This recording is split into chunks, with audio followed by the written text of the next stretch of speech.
No, nothing. I'm just feeling a bit of a disturbance. One that I'm gonna have to correct when we get back, Yuri responded, turning back to her friend. She looked over and noticed her sister felt the same way. While less provoking, Yuri nonetheless sensed a strange feeling as well. I assume it has to be with Naruto-san. No offense, but you both would be terrible at infiltration. You wear your expressions on your sleeves, Yugao said, stepping next to them. They'd decided to make camp on their way to Iowa. Hundreds of scrolls filled with materials for those who lived there were with them. Additionally, they were set to receive trade from the other nations. Yura laughed as she watched a Konoha shinobi set a box on top of another while an Iowa shinobi wrote something in the report. On the way to Iowa, they'd been in charge of guarding a shipment heading that direction. Yuri more than anyone else. However, I can tell she's desperate to see Nisama again. I am as well, but we've all been very busy as of late. Yamato-san's been working hard to craft structures for almost every nation. Not to mention numerous stone cutters are being commissioned. I believe it will be a long time before we have a carefree period. However, I'd sooner take this than what we had before, she said. Yeah, that's true. Besides, I can just rack up the credit Naruto-ni's gonna owe me when we go back home, Yuri giggled before she groaned when her cheek was pulled by Yura. Excuse you, little sister, but I think I'm owed some time with him this time. Don't be so greedy, Yura claimed. Greedy? You had him for freaking 2 months back in that icy domain. It must have been really cold up that mountain. Who knows what the two of you did up there, all by yourselves, seeking warmth. You're the last one who gets to complain, Yuri argued, much to Yura's utter embarrassment. Warmth? The older sister inquired, a blush staining the sides of her cheeks. Yuri looked at her older sister curiously before her eyes widened. Wait, are you still a virgin? Yurine, what's taking you so long? You're embarrassing me here, Datbayan. Yuri wailed while the blush on Yura's face continued to redden. I want to be married first. A- and you should have waited too. Yura fired back while Yuri waved her off. Conan and Yugao continued the interactions with either interest or amusement. It had been quite a long time since the two siblings had bothered to fight. It reminded Yugao of Kakashi and Guy sometimes. Thankfully, she'd never grown up with siblings. They sounded like a pain.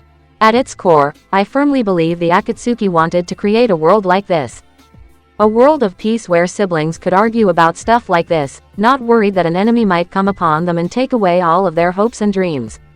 I simply can't remember a more peaceful month for the world than this, Conan said. Yugao nodded. Yes, it was a lot of hard work, but it will be even harder maintaining this peace because there shall always be those who simply want the world to burn, or feel that their needs supersede those of others. How are you feeling? The purple-haired Hinokan member inquired. Conan imagined that the woman was questioning how she might be doing following the death of her last friend. I am not sure, Conan replied honestly. She wasn't sure what she was supposed to say aside from that. She never thought that she'd be the last of her friends to be left alive. Oh sure, Naruto allowed her to speak with Yahiko sometimes, and that was as good a blessing as she felt didn't deserve, but there was just something about being able to interact whenever one wished. However, perhaps that was a problem for the three of them since they'd allowed the Akatsuki to become so corrupted. Conan wasn't even sure if she should go back to Omegakure, or whatever remained of it, which she imagined wasn't a lot at all. She wasn't sure if she should lead the people in Nagato's absence. She certainly didn't feel like she should, especially given her crimes as well. Perhaps she should track down her old teacher, Jiraiya. Maybe he'd have some insights for her. Yugao looked at Conan and touched her shoulder. Simply make sure that the mistakes you made won't happen again. Also, learn to forgive yourself. Besides, it seems you'll have more than enough time to think about another purpose for yourself. Just make sure it's a wiser one this time, Yugao answered. Conan closed her eyes momentarily, nodding. Never would I have imagined that a loss to a little Uzumaki would result in such an outcome. And, it simply amazed her that after the first Uzumaki, another one would be involved in the fate of the world only to be heralded as a hero and savior of the elemental nations. Honestly, Conan didn't mean to sound disrespectful, but how would the world turn out if such a vast number of Uzumaki survived like other clans? So, should we cease their fighting? Conan inquired. Yugao shrugged as they continued to watch the two siblings continue to argue. Honestly, she never thought about it, but her teammate had actually acquired something of a taboo harem for himself. Yugao wouldn't say she approved of the relationship, but it seems she couldn't. The three seemed saddened about the matter. Her eyes lingered on Yura, remembering what they'd endured together. Indeed, it might seem like 1,000 lifetimes that they'd been together. Take care of my mistress, Uzumaki Naruto. I'd rather not see her saddened, Yugao thought before she finally decided to break up the bickering. Unfortunately, the peace wasn't set to last before the group of four frowned when a strange piece of chakra came upon them. Unwilling to raise an alarm, the four immediately drifted away from the others. They stepped past the trees. Yugao grabbed her sword while Yuri and Yura moved cautiously. Even Konan found herself on edge until the four of them stepped a few ways away. It was only when they were an appropriate distance away that they stopped. What do you want? Yugao inquired. Out of the trees, the four noticed Kisame and Obito standing on one of the massive tree branches above them. Konan and Yugao immediately moved in front of Yuri while Yura scowled. Kisame chuckled. Good to see your battle instincts haven't waned since we've been gone. Just looking at you guppies makes the blood boil again, the missing nin from Kiri mentioned, his sharp teeth granting him a maniacal smirk. And you really think it's a good idea to go against us, especially right now? You heard Naruto. There's no purpose to your mission anymore. Besides, if you attack us, do you really think Naruto's gonna let you go? Yugao asked. Truth be told, she really didn't want to scar their new world with battle already. It was nice to not have to worry about such things like potential death. Of course, she was confident in her ability to deal with Kisame. She simply didn't know what she was supposed to do with Obito. No one, aside from Naruto, had been capable of injuring the guy. Of course, she didn't want to kill Obito. It had been known to them all that Rin and Kakashi had been looking for means to bring Obito back. Everyone was more than willing to aid them in the endeavor, none more so than Naruto. After all, it was well known to many that the blonde was big on second chances, as evidenced by Sasuke. Personal feelings aside, they all answered Rin's pleas. Kisame chuckled. Hiding behind the Shinigami summoner, are you? Maybe you're not as trained as I thought, Kisame claimed. Yuri's eyes narrowed. She glanced at the fish-like man before her eyes turned back to Obito. She made sure to keep her gaze focused on his chest. She'd had enough training with Itachi and Sasuke to find her own measures against the Sharingan. Of course, it helped to have Isobu as a willing disruptor, but she'd rather not lax her own skills. Instead of us trading insults, how about you get to the reason you're here? Even you guys gotta know it's not good for us to be fighting. Attack us and you'll have nowhere to hide, Yuri claimed. Kisame immediately glanced at Obito. The man continued to look upon them for a long while. The wind continued to blow through the land. The smell of grass and trees was fresh in the nostrils of all those present. Tell Kakashi and Rin to cease searching for me. There is nothing between them and myself. The person they are seeking does not wish to be found. If they endeavor forward, I will kill them. And as for you, Sanbi Jinchuriki, you, the Hachibi, and the Kyuubi will not be safe from me. Close your eyes to the truth if you wish, but this peaceful period shall not last. This is a reality that shall fail as it always has. No matter how many people Uzumaki Naruto revives, it will not make a difference, Obito said. Yugao's gaze hardened as did Yura and Yuri's. Is that really the life you want for yourself? You don't truly believe you have a chance against Nisama, do you? Yura inquired. Obito remained silent once again. He briefly glanced at Konan, taking note of the glare on her face. He then turned his eyes back to the others, namely Yuri and Yura. Tell Uzumaki Naruto, the only thing he has changed has been the field of the battle and its methods. In the grand scheme of things, he has finished nothing, Obito said, pulling Kisame into the vortex of his ocular jutsu. The forest was left clean as Yugao took her hand from the handle of her blade. That's concerning. It seems he hasn't changed like Kakashi or Rin-san hoped, Yugao mentioned. Why is he so stubborn? He can't possibly think it's a good idea to start conflict now, Yura voiced while Konan watched the branch the two Akatsuki members were just on. Not many can simply be converted with just words. Either way, we shall have to inform Naruto-san to inform the cage of this development. This is a peace that Yahiko and Nagato strove for, and I will do all I can to maintain it, Konan said, holding out her hand. She quickly formed a paper bird and threw it into the air. The others watched it go before Yuri scowled. What did he mean that the methods have changed though? Maybe we should have captured him. I could have done it. Yuri claimed. Yu Gao shook her head. Care that you don't gain a hotter head, Yuri. He's a man who has been trained by Uchiha Madara for an unknown number of years. Yes, you're very powerful, especially for what a genin should be, but if you let that pride and power overcome you, then you will fall.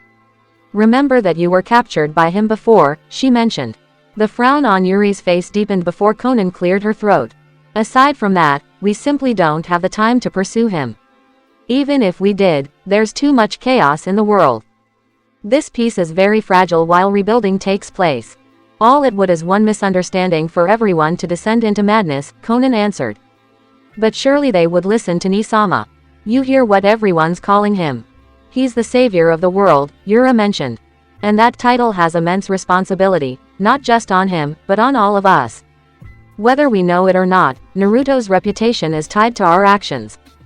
How people will perceive him is how many of us will act in situations such as this. We are his eyes and ears.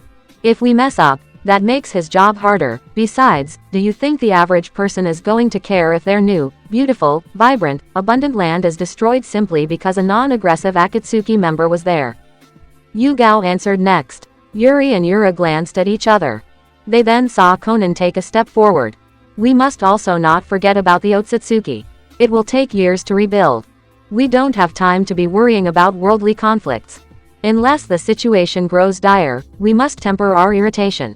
We didn't work this hard simply to lose this world in another war. We just have to bide our time, Conan explained.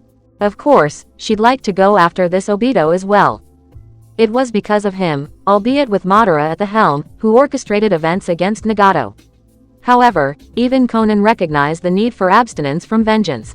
It wouldn't serve her well at the moment. Let's get back to the caravan. While a skirmish with the Akatsuki would be unfortunate, bandits and greedy onlookers are still possible. Even if no weapons are formed, they will still find a way, Yu Gao suggested. The others agreed and walked away. Yuri paused mid-step. She turned around and stared off into the distance. A deep scowl came upon her face before she walked off. On the other side of the forest, a figure released a breath. Interesting. It seems the circumstances are taking an unexpected turn. I even lowered my presence to the best I could and she still sensed me. I must learn more, the figure said, a grin coming on his face. He quickly moved away, unaware that the floating forms of Shizune and Ebisu had observed him. The two glanced at each other and nodded. Immediately, they flew back to Yuri, opting to relay the news to her.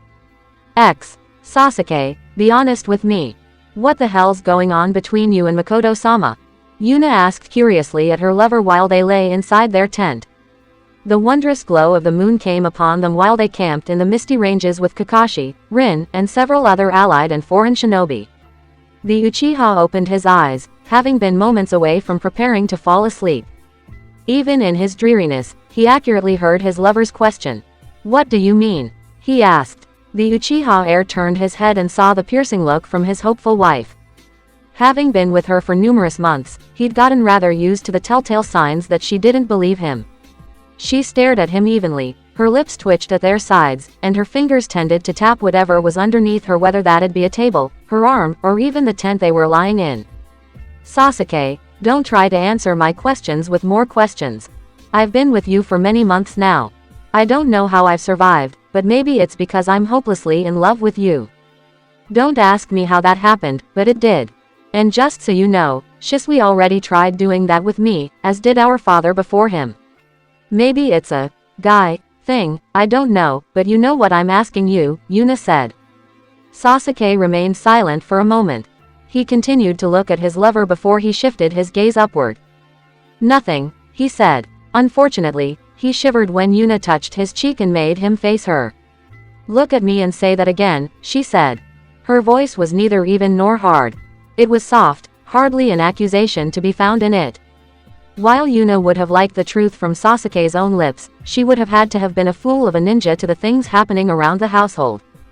At first, Yuna thought nothing of it. Sasuke and Makoto hardly spoke to each other, as sort of typical in a family known for its stoicism. However, Yuna caught the two sneaking glances at each other more often than what should be considered normal. As far as Yuna was aware, that was all the evidence she had, but she'd taken seduction classes. She could decipher the brief glimpses between eyes that stemmed from the feelings of the heart. Those gazes, while perhaps not as passionate, were no less the measure of what she'd seen in Naruto and Kushina. It was a chilling thought, one that Yuna was currently deciding how to handle. Should she be angry? Should she be sad? She simply didn't know. While she wished to be all those things, she decided instead to believe in Sasuke. Though a little emotionally stunted, with no help thanks to Itachi and Konoha, Yuna doubted Sasuke was the type to cheat. So, she allowed for an explanation. Maybe then she'd allow for something else to spring forth. Sasuke looked into her eyes again. He felt the warm hand of his lover on his cheek. No woman but her had ever touched him like this. It was a very comforting feeling, one he hadn't felt in a long time. For a long time, thoughts of reviving his clan hadn't so much as entered his mind until he'd slain Itachi. Now that truths came to him, and his mission finished, he remembered that promise to himself. He also knew that he'd like none more than her to do so with. Before I say anything, let me say, I haven't done anything that you'd hate me for. I'd sooner go blind than do so, Sasuke said.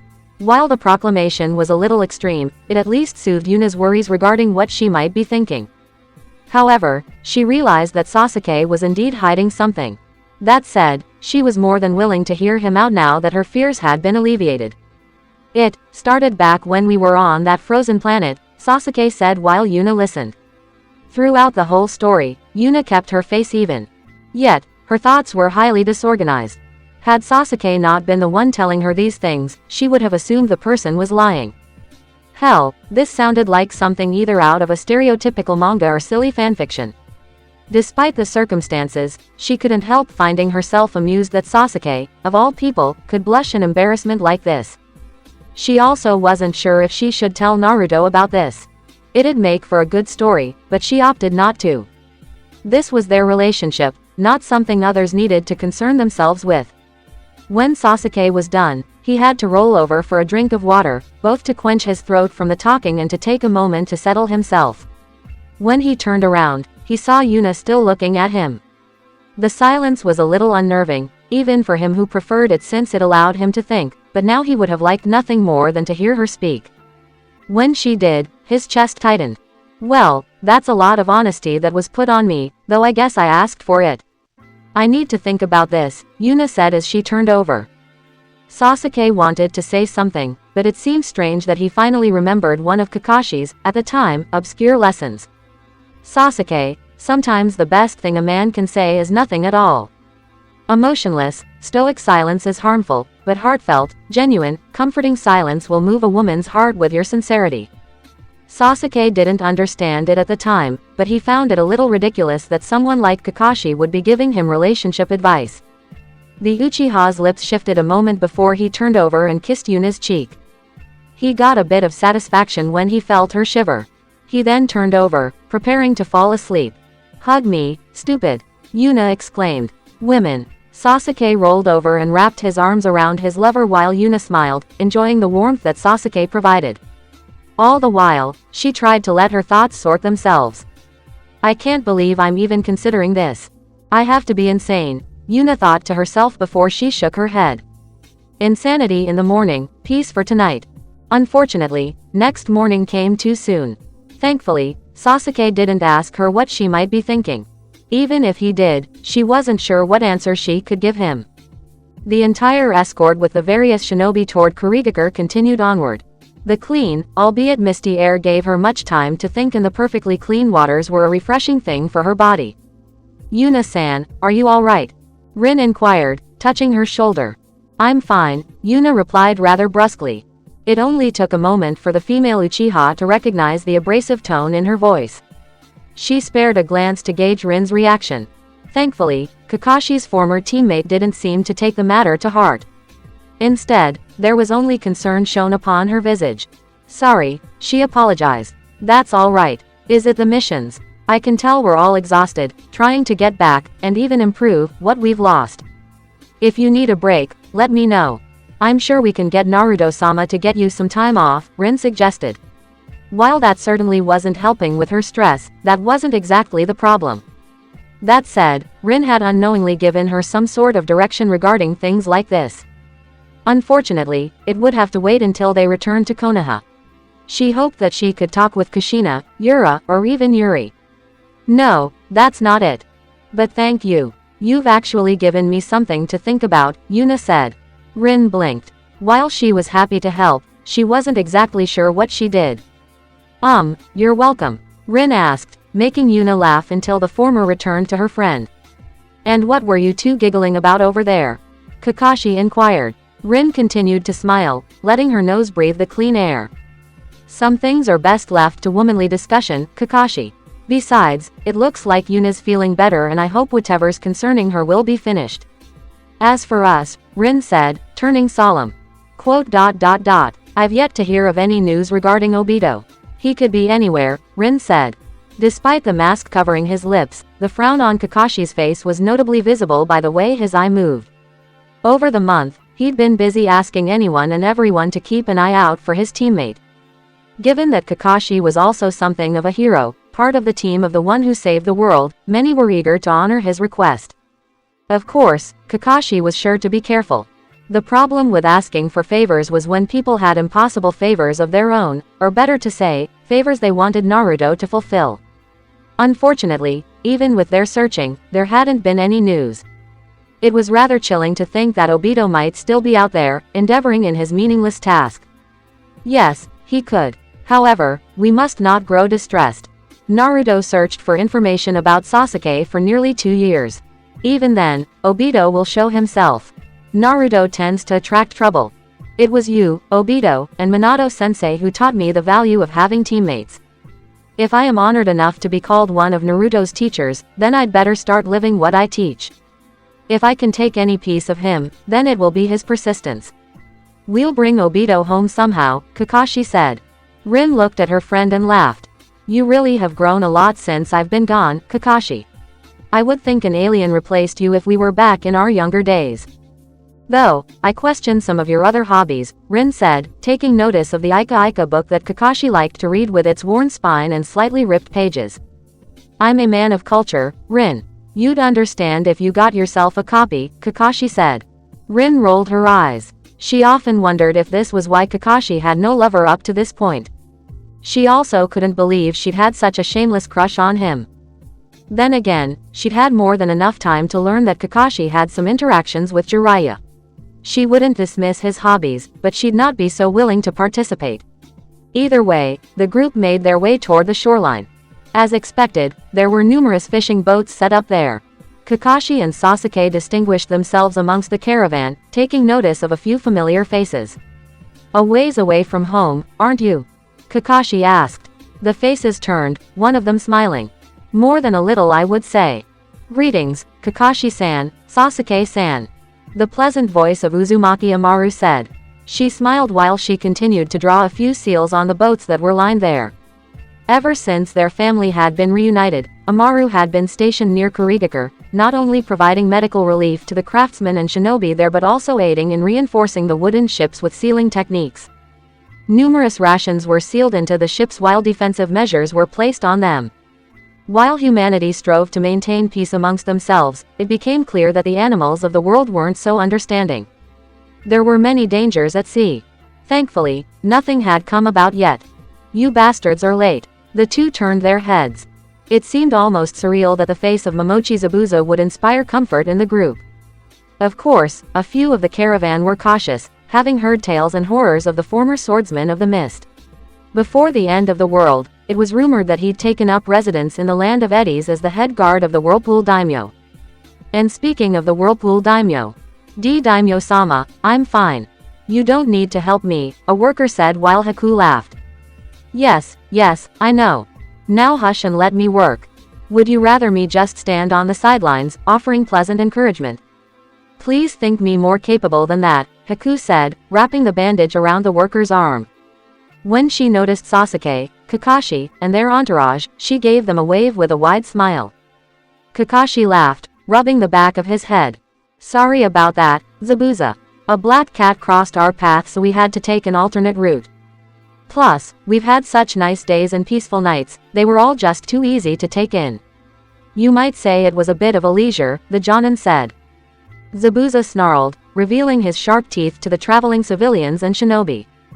Cut the fucking crap, Kakashi. I should behead you where you stand. He threatened while Kakashi at least had the nerve to look sheepish. Why yeah, let's not do any beheading. I've died once and it wasn't a peaceful one like I wished. I'd rather not head back so quickly. Ha ha ha, get it? Head back, he answered, smiling. Zabuza snarled, his shoulders trembling, while Yuna took a step forward. Are the boats prepared? She asked. Amaru wiped the sweat from her forehead.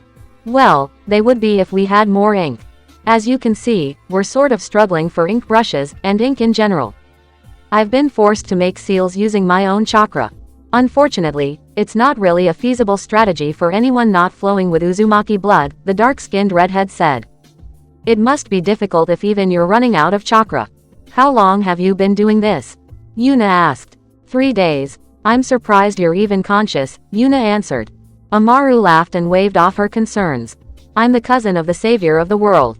Now's not the time to be lax, she said. Sasuke grunted. The Dobi's not the only one who worked hard, he said.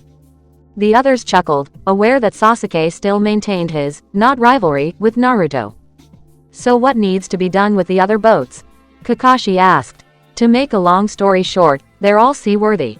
However, it's advised to make several trips using the ones reinforced with sealing jutsu while we work on the others. However, if you're fine playing with your luck, then you could try those, Amaru suggested. I assume that was told to you by the shipwright? Rin inquired. Haku nodded. Indeed. However, many are, understandably concerned about payment. Unfortunately, it'll be months or years before we begin cycling anything resembling currency. Suffice to say, the whole world is functioning off the generosity of others, the Whirlpool daimyo claimed. Which is why we'll have to be careful to make sure that generosity stays controlled and doesn't give way to greed, Sasuke announced. The others agreed while Kakashi cleared his throat. Then I think we will have to make do, he instructed, turning back to the other foreign shinobi with them. He began with instructions and arrangements. The boats with sealing jutsu were loaded down with crates of materials, each of them strapped down with strong branches. Sasuke helped Yuna into one while the sails were raised. They would hope to enter the lands of Kurigakure by week's end. It would help if the wind remained amiable. It's a shame you have to leave so quickly, Haku said. Agreed. We all deserve a vacation when things settle down, Yuna said. Amaru waved them off while Zabuza snorted. Once the boats were loaded, the caravan wasted no time sailing into the open sea. The days drew long, and the nights even longer. Sasuke slept with Yuna in his boat while the gentle hum of the ocean came upon them. Of all the unorthodox places the two Uchiha had ever slept in, a small fishing boat was one of the most unusual. The wood was a pain in the ass and the rocking of the waves made it hard to sleep. The mist was chilly so they had to hold each other tighter. As the night drew long, Sasuke slowly opened his eyes. A frown came upon his face as his sense of danger started flaring. This wasn't something inconsequential as pirates. He would have known if people as weak as them showed up. No, there was something even more ferocious than them. While nowhere near the power output of Jashin, this strange sensation still had the hairs on his neck standing up. Sasuke. The Uchiha looked down and saw Yuna looking at him sternly. It became clear to him that she too sensed the feeling as well. Yeah, he said, grabbing his sword and leaning up. He grabbed his scarf and threw it around his neck. When he got up, he noticed Kakashi up as well. His former teacher also wasn't alone. There were several shinobi curiously, yet cautiously awake now. Each of them surveyed the surrounding ocean while the civilians continued to sleep, blissfully unaware. Sasuke stepped out of the boat, using his chakra to cling to the surface of the cool ocean tides. Yuna quickly followed after him as they walked over to Kakashi. You felt that? He asked. Kakashi nodded. Yes, it hasn't ceased either. We're being watched. Unfortunately, no one seems to know from where, the Jonin answered. Sasuke cursed, subtly shifting his eyes over the ocean and the air. He saw nothing unusual, even as a thick mist began to roll in. What a sad time to not have a Uzumaki with us, Yuna joked, getting a chuckle from Kakashi. He stepped out of the boat as well, joining the two Uchiha while Rin found herself on standby lest there come injuries to the group. A shame. I guess we'll just have to make do with what we have, Kakashi said, getting ready to lift his headband. However, a hand from Yuna stopped him. Save it. Your ocular prowess is diluted compared to mine and Sasuke's. Plus, if there is trouble, then you'd better save as much chakra as possible, Yuna reasoned. Of course, this was hardly a dig at Kakashi's abilities as a ninja. Much as it wounded her pride, he was obviously much more talented than her when it came to the finer shinobi arts. Still, the matter of chakra conservation was paramount for Kakashi, especially since her coils were no longer comprised of chakra. Well, don't let me stop you both then, he said. In the meantime, Kakashi addressed the concerns of a couple of shinobi who walked over to them. Sasuke and Yuna quickly activated the Eternal Mangekyo Sharingan. Immediately, they tensed when they looked at the coming mist. They were even forced to squint when they stared into the mist.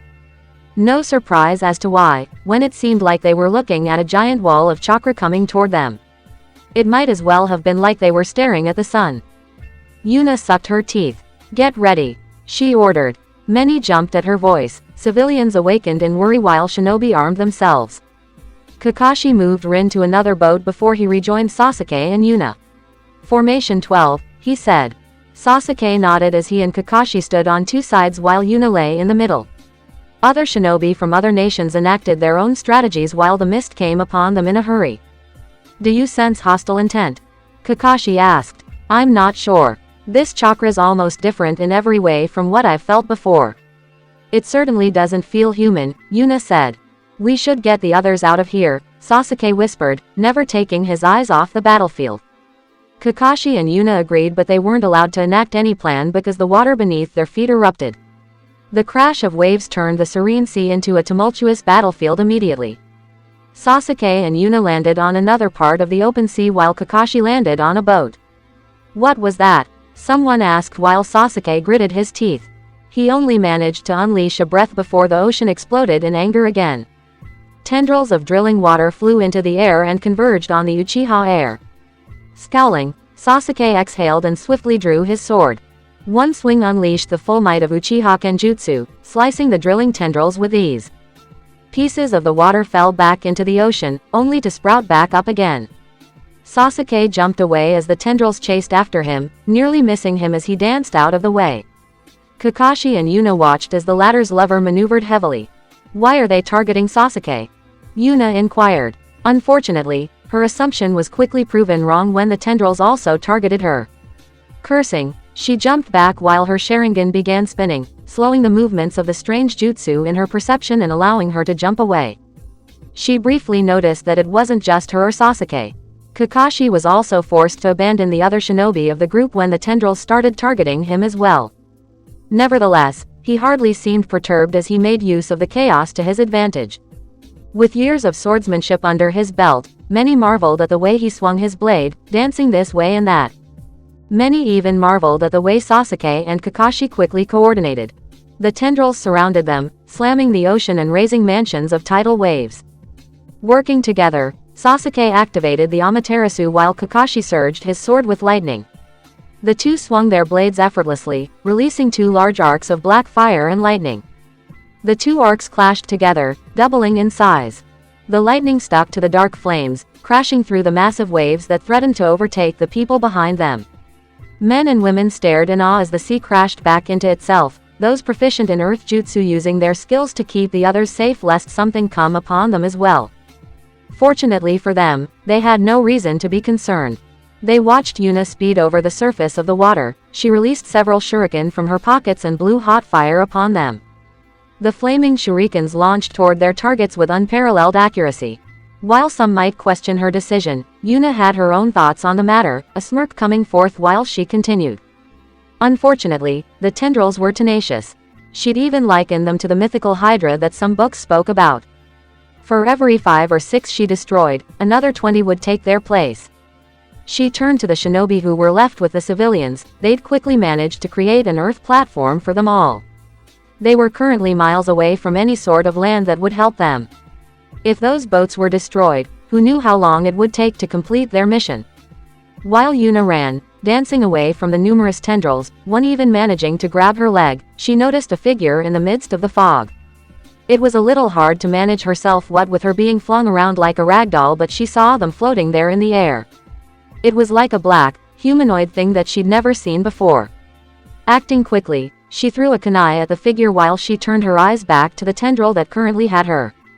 Constructing a white cub of Jinten, she deconstructed the mass of water and landed back down. Breathing slightly, she barely had the time to dodge the kunai that went sailing past her. Her eyes widened when the ocean exploded behind her, drawing the attention of Sasuke and Kakashi.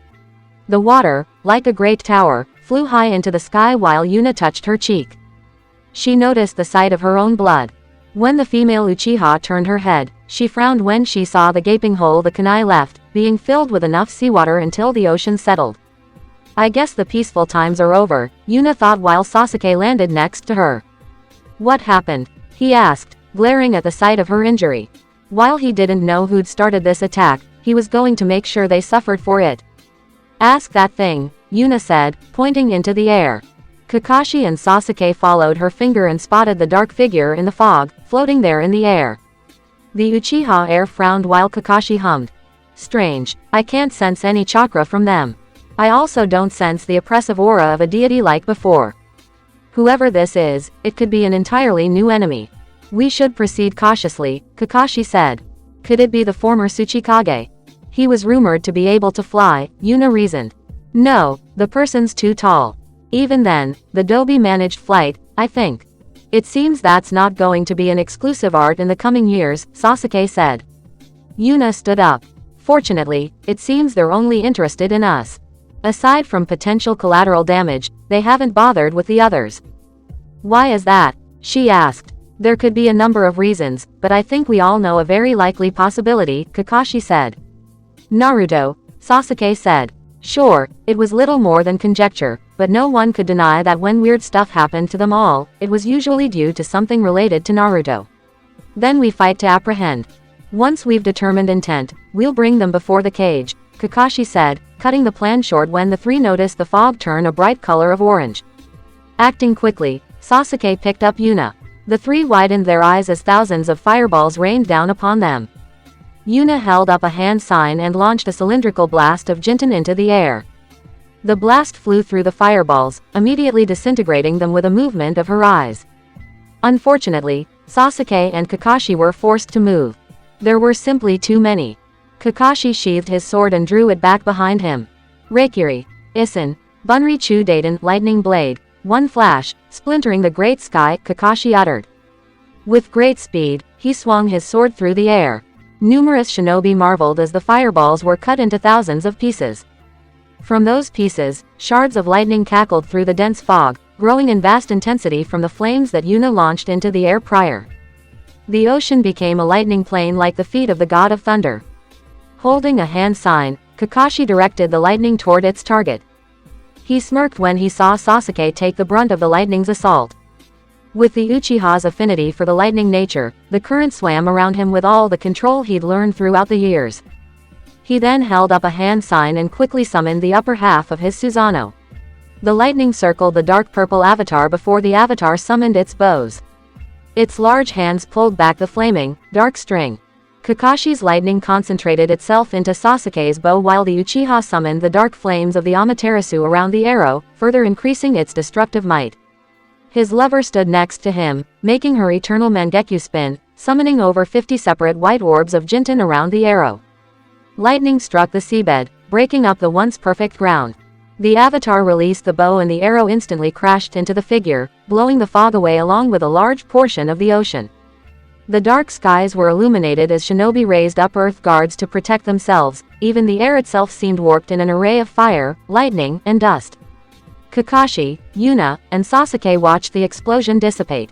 Well, I think we can rule him out as a human, Yuna commented, noticing that the figure standing in the midst of the explosion.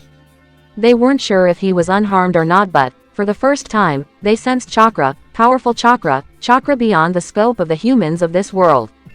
Oh my god, a civilian said as the dark skies got even darker. Once black skies with a pleasant moon, now turned into an upper firmament of putrid green flames. The eyes of numerous others matched that of the civilian who looked up. They couldn't even scream in terror, instead watching as an impossibly massive ball of green fire began to descend upon them. For the shinobi who were with them, they'd grown used to such a sight as this. Though they were a little surprised, they acted quickly, summoning numerous earth and stone bunkers for the multitude. Having faced so many numerous brushes with death, Though scared, the shinobi managed to maintain their courage. "We leave the rest to you," one of the Iowa captains hollered to the two Uchiha and Kakashi. They lot were already aware of their limitations. The best they could do was to keep the peace and ensure that the mission ended with no great casualties. They, just like many others, had listened to the stories of what a certain group from Konoha had done. All they could do was hope that those stories weren't far-fetched. Well, if they were, then hopefully whoever had attacked them would receive their own comeuppance someday. The Iowa shinobi buried their group beneath the earth under the sea while Kakashi and the others continued to watch. The older Jonin grabbed Sasuke's left shoulder and Yuna grabbed his right. Both held up their hand signs, concentrating their chakra with Sasuke's. The male Uchiha slowly exhaled and unleashed the full strength of his Sharingan. The dark purple avatar of the Susanoo quickly surrounded his former teacher and his lover. "Remember our training, Sasuke. Remember, it's not just chakra that's flowing through you now," Yuna advised. Though Sasuke didn't speak, he listened to her advice. It was true. Not just him, but they all had changed from being in such close proximity to the divine strength of the shinigami. Though the vast majority of energy still cycling through their bodies was that of chakra, the flickering flames of Honsho peacefully danced within their bodies. The Honsho powered the Susanoo while Yuna and Kakashi continued to feed Sasuke chakra and Honsho in equal measure. The Susanoo grew bigger and bigger. Even Sasuke's eyes began to bleed, struggling to control the immense power placed upon him, power which he would have thought Orochimaru could only grant him. How strange that instead of Orochimaru, it was Naruto, his friend, who would take him such a height as this, and perhaps even further. From the Susanoo's back exploded 6 wings comprised of the black flames of the Amaterasu. At its sides grew 6 arms. 3 heads rested on its neck. With Yuna as his conduit, the Sasuke summoned 2 white blades made of Yuna's Jinten. In 2 other hands, Kakashi's lightning formed swords of their own. And, as for the last 2, the air crackled with the inhuman might of the Chidori. The 3 looked up at the colossal descending ball of green fire while Sasuke willed the Susanoo to move.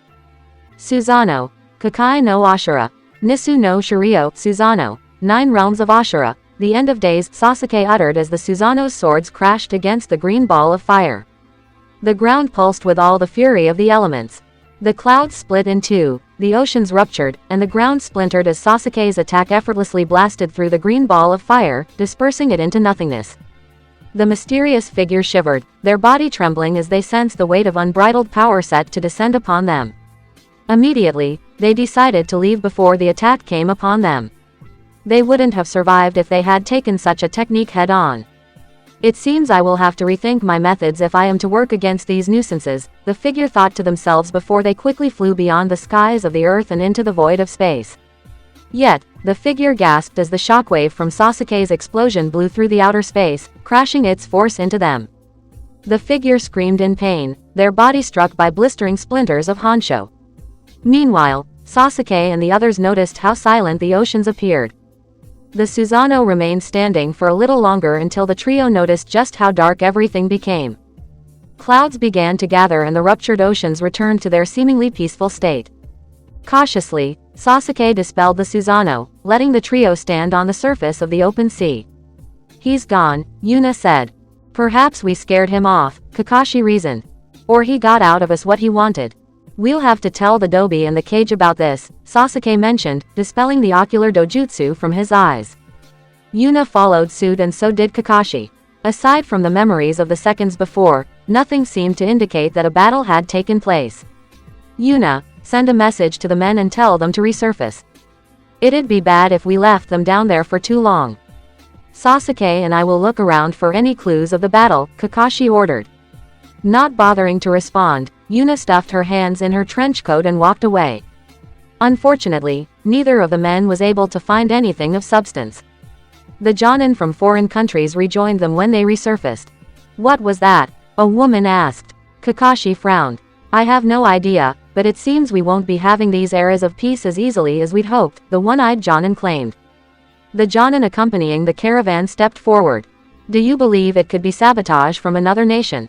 one of them asked. Kakashi, Sasuke, and Yuna immediately noticed the suspicious glances coming over the group. "No, it wouldn't have been someone from our world.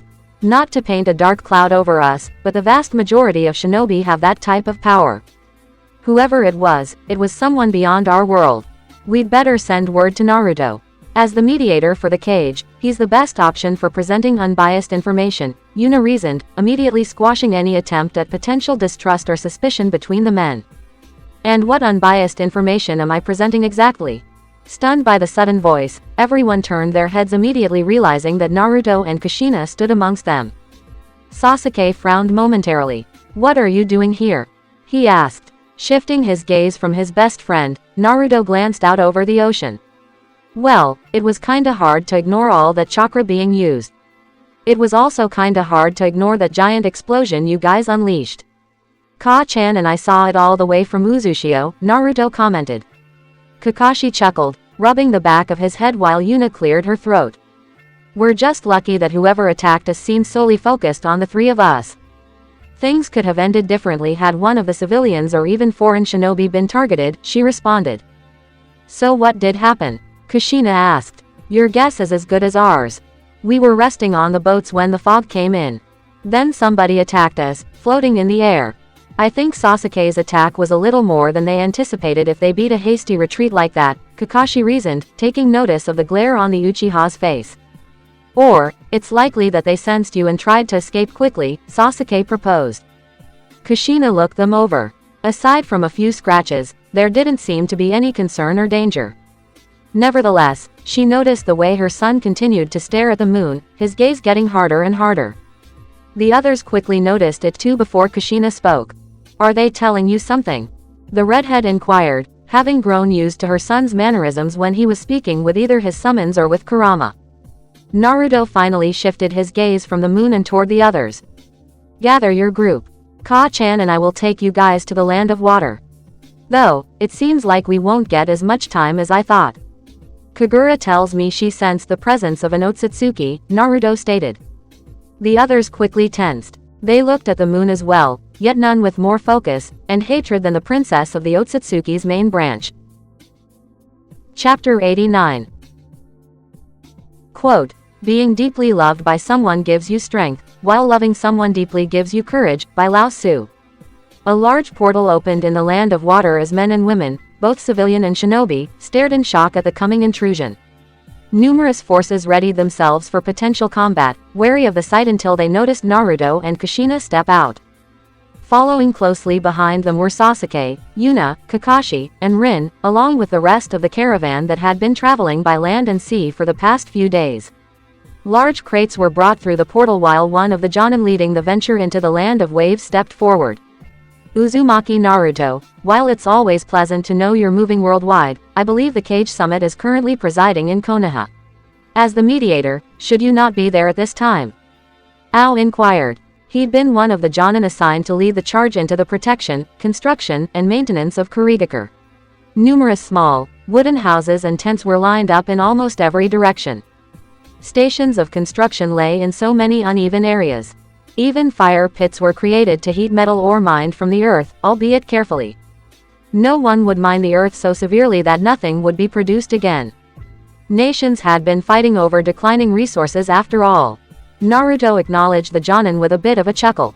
It's just a bit of a small break. That's all. Besides, it'll be good for the cage to organize their thoughts without me around, the Kyuubi Jinchuriki claimed, making Ao slowly nod. The Jonin surveyed the men and women who walked out of the portal. While the early resources were welcome, they'd not been expecting the caravan for another few weeks. Ao was worried that construction would stagnate at this time. I see. Well, we weren't expecting the group for some time, but I'll not overlook the blessing bestowed upon us. We were just about to put up construction for the night and would return to work early in the morning. We don't have much room, but I'm sure we could find space for you, Ao said, signaling a Chunin to tend to Kakashi. The former squad leader of Team 7 greeted the Chunin, signing over the mission report with some scrolls fashioned from incredibly cheap paper. It'd be some time before proper paper processing would become a standard. For now, they just had to be careful with what they were given. Thanks, but that's not needed. Ka-chan and I just had some free time. We'll be heading back to Konoha very soon. I decided to just lend Sasuke's group a helping hand, Naruto replied. Ao glanced toward Kushina. He watched her look at the moon, though it clearly wasn't in admiration or wistful stargazing. It seemed almost suspicious, like hearing a strange noise from an enemy lying in wait. Ao would have liked to inquire, but a feeling told him that this might be business that he couldn't help with. I see. I wish you and Kushina-san all the best, Ao said, offering a small bow. He then walked away and directed the caravan into the makeshift town. Other officials ordered the men and women to settle the crates in their assigned designations. Tomorrow, the organization would begin. Naruto and Kushina watched him go before the two turned back to their friends. "We're not telling them what happened?" Yuna asked. Kushina shifted her gaze between the masses before she ordered the others to follow her and her son. "Let's talk somewhere else," she said. The others agreed and they moved away from the location in the land of water that had served as the base for the people there. The members of Hinoken and their associates pushed through the luscious, yet dense overgrowth. As expected, the land's natural misty weather left the foliage wet and the ground damp. Yet, the air was the freshest it had ever been and the leaves had never been so green as this. Once they were far enough away, Kushina turned to Naruto. "So what's the problem?" she asked. Immediately, all eyes focused on Naruto, waiting for his explanation. Naruto exhaled, finding himself feeling a little more tired than he was before. "Yeah, Kagura believes that it was an Otsutsuki who attacked Sasuke, Kakashi-sensei, Yuna, and Rin. More than that, she claimed the chakra is similar to her sister's, albeit severely deteriorated," Naruto explained. Sasuke raised an eyebrow. "So there are Otsutsuki on the moon?" he asked. If there was one thing the Uchiha wasn't ready for, it was potentially fighting alien humanoids beyond the Earth. Naruto nodded slowly. "Yeah, it's a little surprising to me too. When I merged with Shin and fought against Jashin, that was one of the places we fought on. Maybe it was because I was too focused on the fight, but I didn't sense anything living while we stayed there. Either that's someone who's always been there, and the fighting disturbed them, or they're a member of Kagaya's clan given they share her chakra. Kagura's inclined for the latter since she claims their chakra is too small to be from a pure Otsutsuki," he said. Rin humorlessly laughed. "How humbling. Well, if we reason that they've been there since the beginning, why haven't they invaded before? Surely, they would have tried to take the Earth if they had such powerful might. They didn't even try to intervene when Jashin arrived," Rin reasoned until Yuna grunted. "I doubt that Otsutsuki would have made much of a difference either for us or against us, especially not in the face of the god of slaughter." Then there was Naruto, imbued with the might of the shinigami. "Two gods fighting it out, I praise their discernment in staying out of the issue. Now that things have calmed down, maybe they're trying to get a read on the situation. What better way than to test the most powerful people here?" she theorized, glancing at Sasuke. "So why didn't he go after Naruto then?" Kakashi asked. "You don't prepare for a test by taking the final exam. Sochi, do you think you could head back to the moon again?" she asked. Naruto hummed. "I could, though I'm not sure how long I could stay up there. Shin warned me before not to rely on merging with him. That was just a really desperate situation. I doubt Shin would agree to it even if I asked. I'd rather not find out what's gonna happen to me if we cease the merger in the vacuum of space. He won't directly intervene if the problem's not that urgent. Plus, I don't think his mother much likes us doing it anyway," he answered. Kushina bit her lip in irritation. If Naruto couldn't do it, then she doubted that she'd be any different. If the Otsutsuki were planning to come to the Earth, then that complicated things. They'd been hoping for a few years to right themselves and society. No one was ready for such a problem so quickly. Rin raised a hand. "I have a question for Kagura-san. She claimed that the Otsutsuki had deteriorated chakra. How has it deteriorated?" she asked. Naruto remained silent for a little while, listening as Kagura offered him her own speculations. Of course, her haughty tone couldn't be taken out of the explanation. Luckily, Naruto had grown a little used to her arrogance, even if she made sure to temper it when he felt it was too much. She claims that she senses traces of human energy in the Otsutsuki. Kagura believes that either Kagaya had more children and those children have tried to bring her back, or, they are likely there to prevent her from being unsealed. She also believes that if it is the latter, then there should be ways for humans to get to the moon. Unfortunately, if there was a place like that then it's been destroyed in that battle with Jashin, Naruto responded. The others grew discouraged by this news. "So what would be our best course of action now?" Kakashi asked. Kushina looked at the moon again, only briefly this time. Well, as much as I hate it, we'll have to work on assuming that Kagura's information is sound. If this is an Otsutsuki human hybrid, then we should at least have confidence that they aren't allied with the actual clan. If they were, I highly doubt they would have let the world last as long as it had. We'll warn the cage and have sentries posted throughout the world. Maybe the Otsutsuki will return. In addition to them, Sochi and I will assign a few spirits to patrol the world. Maybe we'll find something. Until then, we'll have to wait and see. When we do find him, we'll capture him. Sochi and I will know, Kushina answered. The others weren't very pleased with this lack of proactivity, yet they saw no other means that they could take advantage of. Perhaps when they captured this Otsutsuki, they might learn more. So what will we do now? Yuna asked. We continue as usual. You guys did good, making sure that nothing happened. It could have been way worse than we thought, Naruto explained. The others nodded. Unfortunately, they weren't allowed to go home yet. They still had a mission to undertake in Kurigakure. They were actually lucky that they completed the mission ahead of schedule thanks to Naruto. Perhaps, they might have some time to partake of other concerns while they supervise the construction effort. They bade their goodbyes to Naruto and Kushina as the latter opened another portal for them to go back to Konoha. Following this incident, 6 months passed by for the elemental nations. After the incident, Naruto spoke of what Sasuke and the others encountered and Kagura's opinions regarding it. As expected, the cage was understandably concerned. Construction hadn't even begun seriously and they already had to be afraid of encounters from otherworldly agents. Luckily for them, Naruto and Kushina had an extensive talk the previous night about what they'd do. They proposed their plans toward the cage, and while the Tsuchikage and Raikage were a tad apprehensive, especially in the face of no concrete strategy, they all agreed with Kushina's plan. For the first month, Kushina was the sole agent on worldly surveillance. Naruto, as the mediator between the cage, hadn't been able to dedicate his time to the matter fully. In addition, the god of death ensured that his summoner hadn't slacked off in his training. The blonde continued to rise in proficiency with the gold and violet flames. In addition, he continued to train with his summons, hoping to gain back the efficiency he had with them before, especially Pakura. She was still the worst of them all.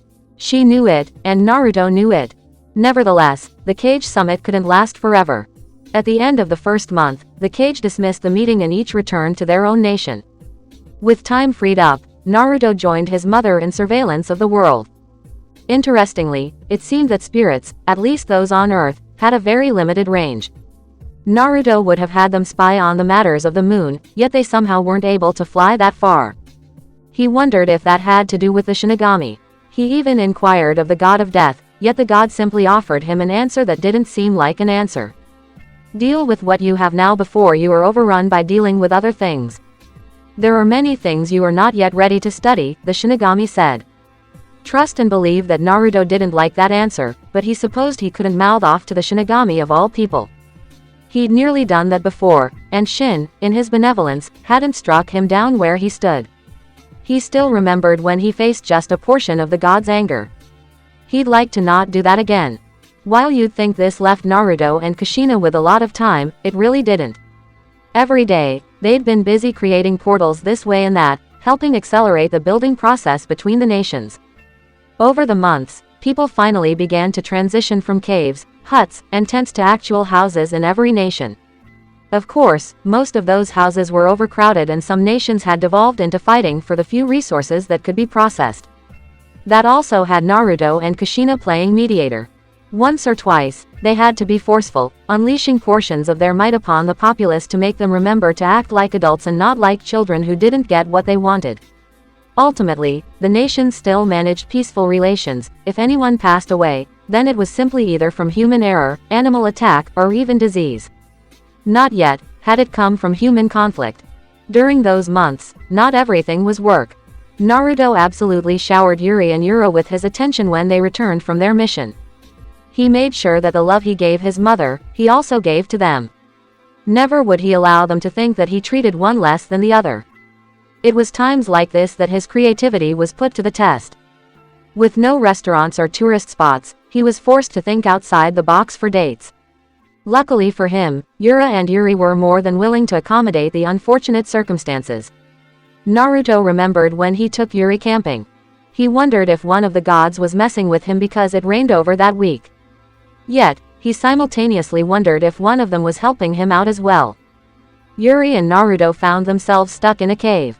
Sure, Naruto could have teleported them away, but Yuri opted not to. That led to a few days of Naruto fighting so damn hard not to fuck Yuri until she was carrying his child. She certainly didn't help, tormenting him at almost every opportunity. You know I'm gonna get married eventually, right? Don't think this is gonna last, Naruto said as he felt Yuri wiggle her butt against him while they slept. Don't threaten me with a good time, Naruto ni, Yuri said, smiling.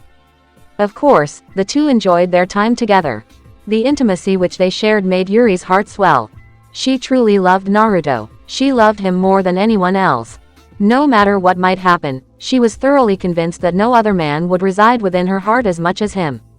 After Yuri, Yura was notably much simpler. She enjoyed sitting with Naruto on the couch, reading a book together underneath a blanket with hot water to drink. Naruto wouldn't say he was too enthused about the material, but he made sure to pay attention to her wants and needs. Sometimes, they'd just sit on the lands of Uzushio and watch the sunset or the moon rise. The kisses they shared made Yura's heart flutter. I love you, Ni-sama. Now, and forever, Yura claimed. Naruto smiled, moving his fingers through her red hair. And I feel the same way, Yura-chan. I love you, he answered, making her heart swoon.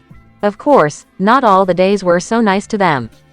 Yura and Yuri told Hinoken and Rin what they heard from Obito. Rin was understandably devastated and Kakashi tried to console her, but she'd been left alone for numerous days, only returning to proclaim that she'd go after Obito anyway. If Naruto had been willing to go to many lengths to retrieve his friend, then Rin would do the same for Obito, especially for Obito. Naturally, Kakashi stood behind her in her decision. That said, that did lead Naruto to warn the Raikage about the potential of Akatsuki problems. The Raikage never replied, but the blonde was sure that Kurabi would be properly monitored. As for him and Yuri, Naruto would make sure not to slack on the training of either of them. While he had no idea of the measures Obito assumed to be researching, he wouldn't put it past the man to try something devious. As the months passed, Naruto and Kushina received no news of anything coming upon the earth, nor of any immediate concerns regarding the Akatsuki. With shinobi working together across nearly every nation, bandit attacks, extortion, bribery, and mismanagement, all circumstances were nigh non-existent, at least for now.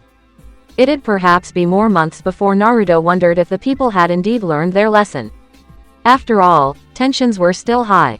Following these matters, others were also more peaceful. On the rare occasions that the whole family could come together, Naruto brought them all to the land of Eddies.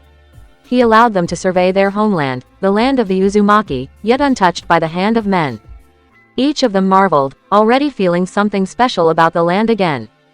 For being remade, the land still seemed perfectly tailored to their every need. The soil beneath their feet resonated with chakra aligned to their own. There was a peaceful serenity that couldn't be denied. Thus, the Uzumaki clan began their own plans for the rebuilding of the village. There were numerous trades to make and the circulation of money had only just begun trial stages in the 4th month. Additionally, conservation efforts were planned, executed, and maintained to keep the world as resourceful for all as they wished. In the early portion of the 6th month, the Uzumaki compound had been teleported into Uzushio with the Hokage's blessing.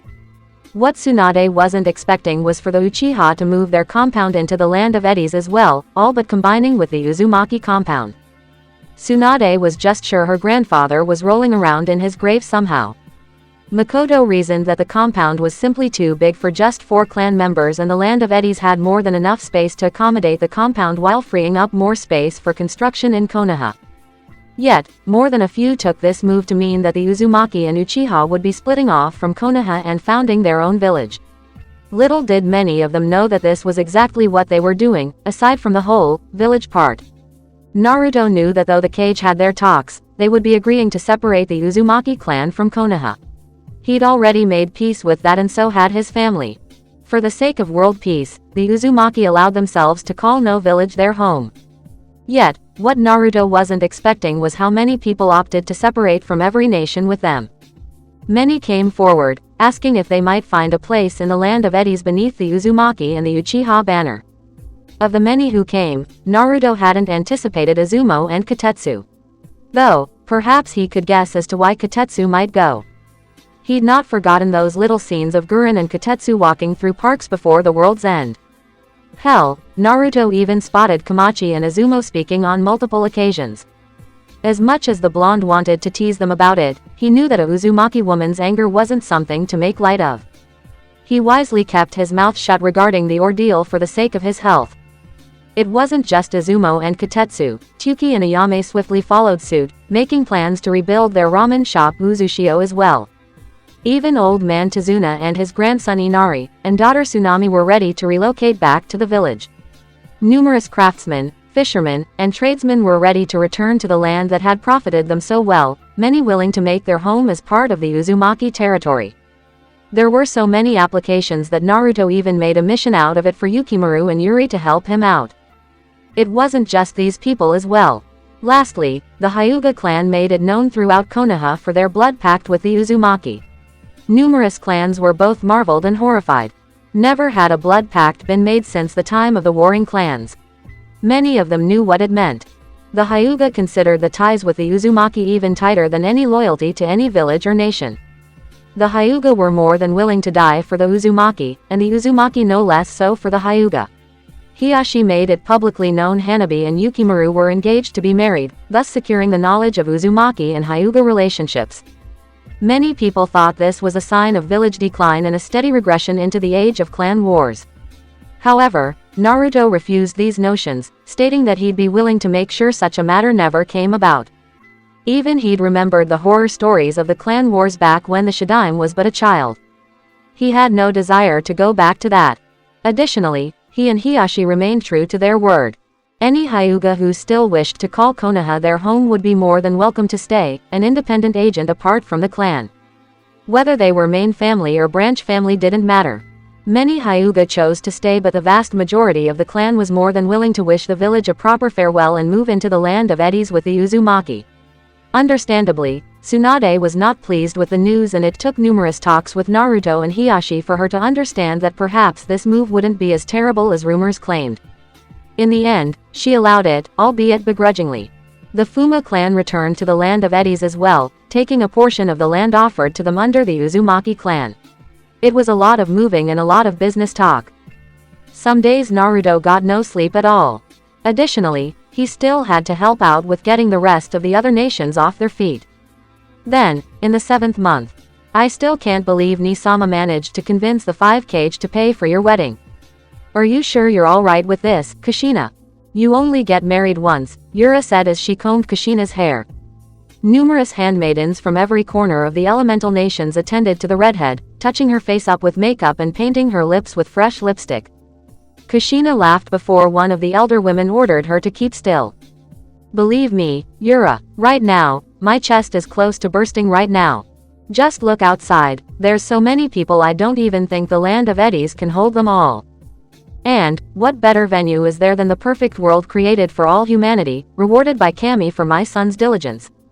Trust me, there's no better moment than this, Kushina said, wearing a wonderful bride's kimono. The news of her wedding with her son had sparked much controversy around the entire globe. Numerous people were appalled at such actions, vowing never to recognize the union that was about to take place. While many were grateful for what the two had done, none were so willing to set aside their beliefs of right and wrong to condone such debased behavior. However, many others gathered. Some disagreed with the decision, but most wanted to express their sincerest gratitude to Uzumaki Naruto, the savior of the world. The most decorated and trained craftsmen constructed tables and chairs. Boats from every corner of the world traveled to Uzushio, while famous chefs gathered available food and prepared them to their highest quality. The finest jewelers cut gems that the best miners unearthed and gifted Kushina with their product. For this day, adorned was her body with the earth's bounty. Well, I already know Nisama's going to be blown away once he sees you. So many people came, Yura said. As much as Kushina wanted to do that, she'd already been chastised by the handmaidens to keep still while they did their work. After all, they were working with very limited materials, and things needed to be done carefully. How is it? Kushina asked. Yura laughed as she continued to comb Kushina's long hair while she looked outside. She saw way too many people celebrating as they placed bowls of fruits, vegetables, and cooked meats on wooden tables. From where she could see them, Yura spotted a few of Naruto's friends conversing with each other. Numerous daimyo, having been reinstated into some form of power, attended as well, their clothes clearly more modeled and constructed to distinguish them from the rest of the guests. Well, there's a lot of talking, Yura answered. Kushina smiled as she was ordered to stand up and be fitted into her robes. Glad I'm not down there then. It'd leave me a mess, the older redhead claimed before a glare from her makeup maiden silenced her. Somehow, Kushina always imagined that with fewer resources being committed to the population, things like this wouldn't take so long. She was already feeling the tedium of the circumstances leading up to her event. Well, maybe Naruto was faring better than her. He had to be, right? No, he most certainly didn't have to be. On another side of the island, Sasuke frowned as he watched Naruto pace back and forth. You're being stupid. You're gonna mess up the kimono if you don't stop moving. It took the designers months to make that, the Uchiha said as he folded his arms. Naruto growled as he tugged at the clothes. Yeah, well, it itches. And you can fuck off cause you'll be going through this one day. Besides, I can't help it. What if I fuck it up? Do you know how many times I've fucked something up leading to this point? Naruto asked. The blonde scowled when he saw Sasuke smirk. Yes, I do know. I had to have class with you on more than one occasion. I still think you cheated somehow to pass that exam. Then again, cheating would require some exceptional planning which you sure don't have, the Uchiha retorted. The glare on Naruto's face hardened before he crashed his forehead into Sasuke's. You think I need Shin's powers to kick your ass, Sasuke? Say one more word and Yuna's not gonna have a husband in the future. Naruto answered back while the Uchiha snorted. HN, get your forehead off me. This is already bringing up a trauma that I want to be buried, the Uchiha heir returned. Fortunately, the Uzumaki patriarch was more than aware of what his friend was saying. The two slowly backed away before Sasuke grabbed Naruto's shoulder. Look Dobi, you're stupid, thick-headed, stubborn, hyperactive, don't think things through, loud-mouthed, talentless, a failure in the academy, a lacking learner in manners. Quote. Is this going somewhere, Sasuke? Naruto asked, his irritation rising higher and higher. Quote. Oh, what I'm saying is that you will get through this. You've gotten through a lot, Dobi. You saved the world and you've got the recognition of so many people. Look outside, and see how many people are here to witness your ceremony. Even those who don't agree know that they can only acknowledge what you've done for them. You will get through this because you never run away. Dobi, she is lucky to have you for a husband, Sasuke said. Naruto hung on to Sasuke's every word, cheered forward by his summons. Kurama, the kindred, and Morio had long since fallen asleep, hardly interested in the affairs of human ceremonies. However, that left the others to placate his nerves, agreeing with Sasuke's assessment, or at least the positive ones anyway. Finally, Naruto inhaled and exhaled slowly. Yeah, he had this. He was Uzumaki Naruto, he'd been through hundreds of life and death situations. He'd literally had his soul burned away in an attempt to defeat a cruel god. Surely he could survive a few hours of a wedding ceremony. By the end of the day, this whole thing would just be a funny, yet unforgettable memory. Thanks, Sasuke, I think, Naruto commented while the Uchiha nodded. Sasuke was well aware that he was hardly the comforting type. Well, at least he wasn't the comforting type with people who weren't Yuna or his mother. Oh, speaking of his mother, that was another conversation that he'd yet to have. The two stilled when a knock on the door came. The door opened and Kakashi came through. And how is the groom doing? Just so you know, everyone's saying that the ceremony will begin in an hour. Kakashi said, clearly smiling behind his mask as he watched the nervousness of his former student. Kakashi-sensei, you're having too much fun with this, Naruto replied. Ma, these things happen. All you have to do is make sure you're not late. Everything else will flow on its own. Believe me, you wouldn't want to be late for your own wedding, Kakashi claimed, making Sasuke and Naruto stare at him evenly. If there was anyone who shouldn't talk about someone being late, then it sure as hell shouldn't be Kakashi. The two suddenly watched as Kakashi was shoved to the side, courtesy of Shi. The former Kumo Jonin stepped inside and looked over at his cousin. Good, you look presentable. Everything seems to be in order. Your hair could be a bit more touched up, but I think we'll just have to make do. Uchiha, make sure he keeps his hands out of his hair. He'll mess it up, she instructed while Naruto groaned.